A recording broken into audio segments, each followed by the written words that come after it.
ایک تحریک چل رہی ہے وہ اسرائیل اور امریکہ کی مصنوعات کا بائیکاٹ کرنے کی. یہ بھی کچھ غیرت مند مسلمان ایسی تحریک چلا رہے ہیں اور سنا ہے کہ اس کا کچھ اثر بھی ہو رہا ہے.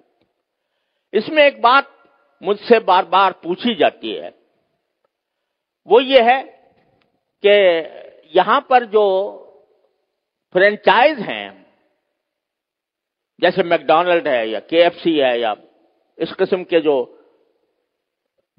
کمپنیاں ہیں جن کی غذائیں وغیرہ بکتی ہیں، اس کے جو مالک ہیں وہ مسلمان ہیں، پاکستانی ہیں. البتہ چونکہ فرنچائز کا انہوں نے معاہدہ کر رکھا ہے، لہذا 5% یا 10% آمدنی کا حصہ وہ ان کمپنیوں کو جاتا ہے. تو اگر ان کا بائیکاٹ کیا جائے گا تو خود ان مسلمانوں کو نقصان پہنچے گا جو کہ فرنچائز لیے بیٹھے ہیں. تو میں اس کے جواب میں ایک بات عرض کرتا ہوں، وہ یہ کہ یہ مسئلہ فتوے کا نہیں ہے، یہ ایمانی غیرت کا مسئلہ ہے، غیرت ایمانی کا مسئلہ ہے.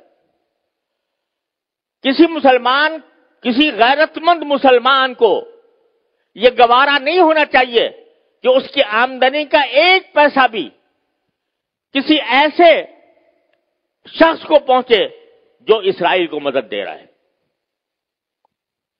یہ انسان کی ایمانی غیرت کا تقاضا ہے.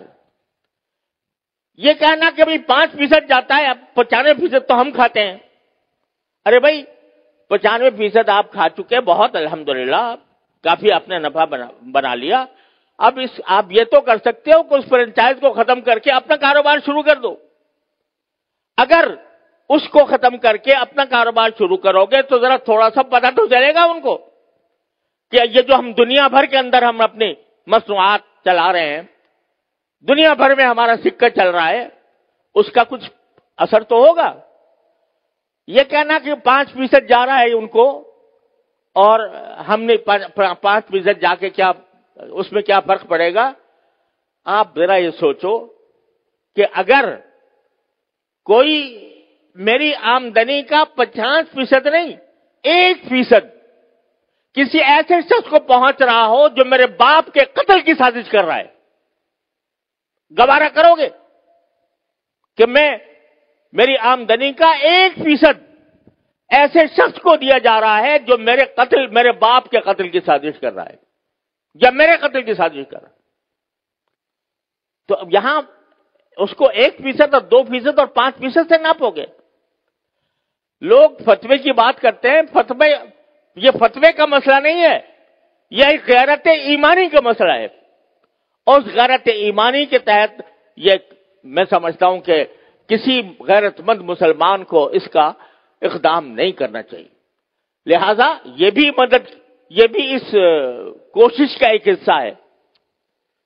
اور اس وقت یوں سمجھو کہ میں تو یہ سمجھتا ہوں کہ ایک لحاظ سے پوری امت مسلمہ حالت جنگ میں ہے، پوری امت مسلمہ حالت جنگ میں ہے، کیونکہ یہ حملہ صرف فلسطینیوں پر نہیں ہو رہا، معال کار اس کا اثر پورے عالم اسلام پر پڑنے والا ہے. لہذا حالت جنگ میں ہے. جب اس حالت جنگ میں ہے تو جو لوگ کہ عالم اسلام کے خلاف یہ سازش کر رہے ہیں ان کو کسی طرح بھی نفع پہنچانا، چاہے وہ 1 پیسے کا ہو، یہ ایک مسلمان کی غیرت کو اسے گوارا نہیں کرنا چاہیے. لہذا میں اس بات کی حمایت کرتا ہوں کہ ایسی چیزوں کا بائیکاٹ کیا جائے جس کا فائدہ ان طاقتوں کو پہنچ رہا ہے. تو اپنی سی کوشش کرو، اللہ تعالیٰ سے دعا جاری رکھو، کوئی وقت خالی نہ جائے جس میں اللہ تعالیٰ سے نہ مانگا جا رہا ہو، اور پھر اللہ کے فیصلے پر راضی رہو. پھر جو اللہ کا فیصلہ ہے وہی برحق ہے، وہ ہماری خواہش کے مطابق ہو تو برحق ہے، ہماری خواہش کے خلاف ہو تو برحق ہے. تو بس یہ ہے پریشانی کا علاج. اللہ تبارک و تعالیٰ اپنے فضل و کرم سے ہم سب کو اس پر عمل کی توفیق عطا فرمائے. وآخر دعوانا الحمدللہ رب العالمین.